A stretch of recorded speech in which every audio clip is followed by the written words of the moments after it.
Chapter 16. They took their journey from Elim, and all the congregation of the children of Israel came to the wilderness of Sin, which is between Elim and Sinai, on the 15th day of the second month after their departing out of the land of Egypt. The whole congregation of the children of Israel murmured against Moses and against Aaron in the wilderness.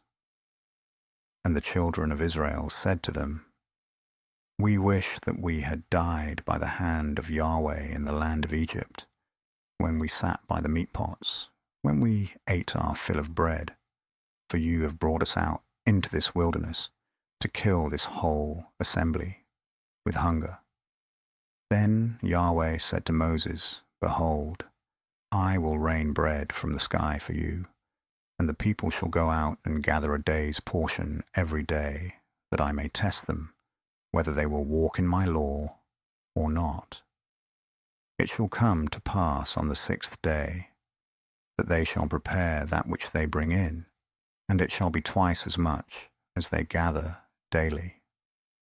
Moses and Aaron said to all the children of Israel, "At evening then you shall know that Yahweh has brought you out from the land of Egypt, and in the morning then you shall see the glory of Yahweh, because he hears your murmurings against Yahweh. Who are we, that you murmur against us?" Moses said, "Now Yahweh shall give you meat to eat in the evening, and in the morning bread to satisfy you, because Yahweh hears your murmurings, which you murmur against him. And who are we? Your murmurings are not against us, but against Yahweh." Moses said to Aaron, "Tell all the congregation of the children of Israel, come near before Yahweh, for he has heard your murmurings." It happened, as Aaron spoke to the whole congregation of the children of Israel, that they looked toward the wilderness, and behold, the glory of Yahweh appeared in the cloud. Yahweh spoke to Moses, saying, "I have heard the murmurings of the children of Israel. Speak to them, saying, At evening you shall eat meat, and in the morning you shall be filled with bread, and you shall know that I am Yahweh, your God." It happened at evening that quail came up and covered the camp, and in the morning the dew lay around the camp. When the dew that lay had gone, behold, on the surface of the wilderness was a small round thing, small as the frost on the ground. When the children of Israel saw it, they said one to another, "What is it?" For they didn't know what it was. Moses said to them, "It is the bread which Yahweh has given you to eat. This is the thing which Yahweh has commanded. Gather of it every one according to his eating.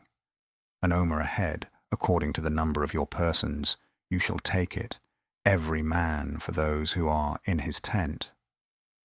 The children of Israel did so, and gathered some more, some less. When they measured it with an omer, he who gathered much had nothing over, and he who gathered little had no lack. They gathered every man according to his eating. Moses said to them, "Let no one leave of it until the morning." Notwithstanding, they didn't listen to Moses, but some of them left of it until the morning, and it bred worms and became foul, and Moses was angry with them.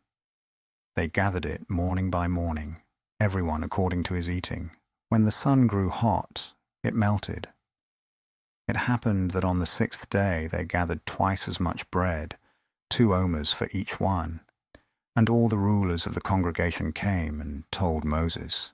He said to them, "This is that which Yahweh has spoken. Tomorrow is a solemn rest, a holy Sabbath to Yahweh. Bake that which you want to bake, and boil that which you want to boil, and all that remains over lay up for yourselves to be kept until the morning."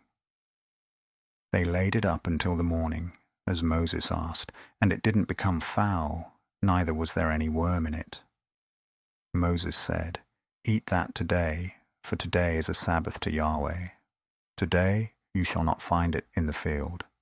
6 days you shall gather it, but on the 7th day is the Sabbath. in it there shall be none. It happened on the seventh day that some of the people went out to gather, and they found none. Yahweh said to Moses, "How long do you refuse to keep my commandments and my laws? Behold, because Yahweh has given you the Sabbath, therefore he gives you on the sixth day the bread of 2 days. Everyone stay in his place.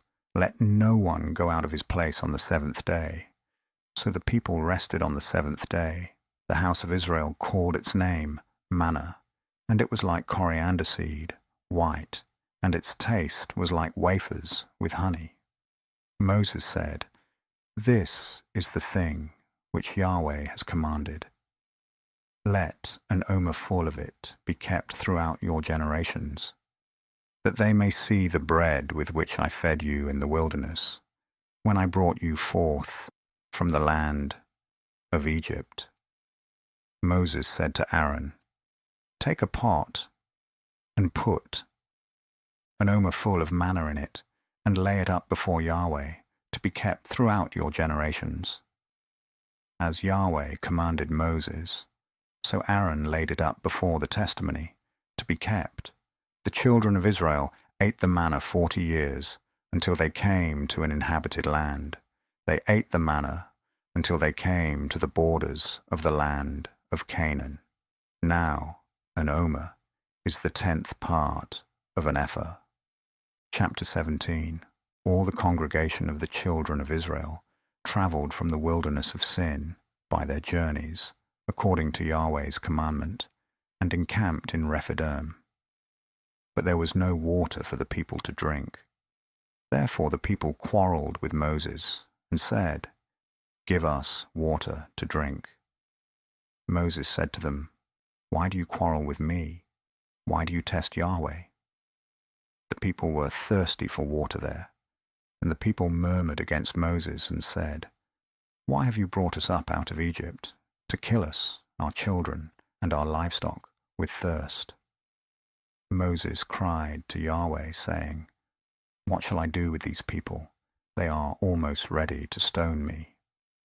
Yahweh said to Moses, "Walk on before the people, and take the elders of Israel with you, and take the rod in your hand with which you struck the Nile, and go. Behold, I will stand before you there on the rock in Horeb. You shall strike the rock, and water will come out of it, that the people may drink." Moses did so in the sight of the elders of Israel. He called the name of the place Massah and Meribah, because the children of Israel quarreled, and because they tested Yahweh, saying, "Is Yahweh among us or not?" Then Amalek came and fought with Israel in Rephidim. Moses said to Joshua, "Choose men for us and go out, fight with Amalek. Tomorrow I will stand on the top of the hill with God's rod in my hand." So Joshua did as Moses had told him, and fought with Amalek. And Moses, Aaron, and Hur went up to the top of the hill. It happened, when Moses held up his hand, that Israel prevailed, and when he let down his hand, Amalek prevailed. But Moses' hands were heavy, and they took a stone and put it under him, and he sat on it. Aaron and Hur held up his hands, the one on the one side, and the other on the other side. His hands were steady until sunset. Joshua defeated Amalek and his people with the edge of the sword. Yahweh said to Moses, "Write this for a memorial in a book, and rehearse it in the ears of Joshua, that I will utterly blot out the memory of Amalek from under the sky." Moses built an altar and called its name Yahweh our banner. He said, "Yah has sworn, Yahweh will have war with Amalek from generation to generation." Chapter 18. Now Jethro, the priest of Midian, Moses' father-in-law, heard of all that God had done for Moses and for Israel his people, how that Yahweh had brought Israel out of Egypt. Jethro, Moses' father-in-law, received Zipporah, Moses' wife, after he had sent her away, and her 2 sons. The name of one son was Gershom, For Moses said, I have lived as a foreigner in a foreign land. The name of the other was Eleazar, for he said, My father's God was my help and delivered me from Pharaoh's sword. Jethro, Moses' father-in-law, came with his sons and his wife to Moses into the wilderness, where he was encamped at the mountain of God. He said to Moses, I, your father-in-law Jethro, have come to you with your wife, and her 2 sons with her. Moses went out to meet his father-in-law, and bowed and kissed him. They asked each other of their welfare, and they came into the tent. Moses told his father-in-law all that Yahweh had done to Pharaoh and to the Egyptians for Israel's sake, all the hardships that had come on them on the way, and how Yahweh delivered them. Jethro rejoiced for all the goodness which Yahweh had done to Israel, in that he had delivered them out of the hand of the Egyptians. Jethro said, Blessed be Yahweh, who has delivered you out of the hand of the Egyptians and out of the hand of Pharaoh, who has delivered the people from under the hand of the Egyptians. Now I know that Yahweh is greater than all gods, because of the thing in which they dealt arrogantly against them. Jethro, Moses' father-in-law, took a burnt offering and sacrifices for God. Aaron came with all of the elders of Israel to eat bread with Moses his father-in-law before God. It happened on the next day that Moses sat to judge the people, and the people stood around Moses from the morning to the evening. When Moses' father-in-law saw all that he did to the people, he said, What is this thing that you do for the people? Why do you sit alone, and all the people stand around you from morning to evening? Moses said to his father-in-law, Because the people come to me to inquire of God. When they have a matter, they come to me, and I judge between a man and his neighbor, and I make them know the statutes of God and his laws. Moses' father-in-law said to him, The thing that you do is not good. You will surely wear away both you and this people that is with you, for the thing is too heavy for you. You are not able to perform it yourself alone. Listen now to my voice. I will give you counsel, and God be with you. You represent the people before God, and bring the causes to God. You shall teach them the statutes and the laws, and shall show them the way in which they must walk, and the work that they must do.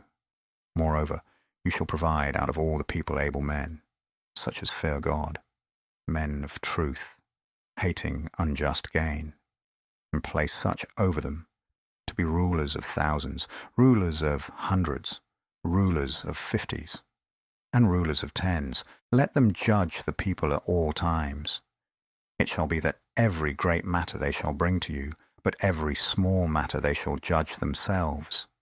So shall it be easier for you, and they shall share the load with you.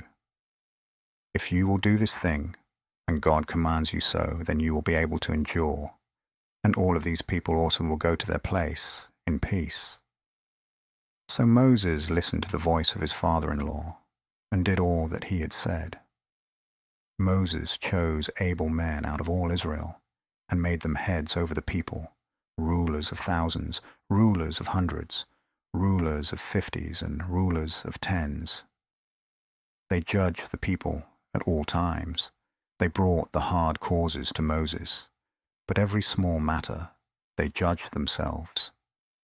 Moses let his father-in-law depart, and he went his way into his own land.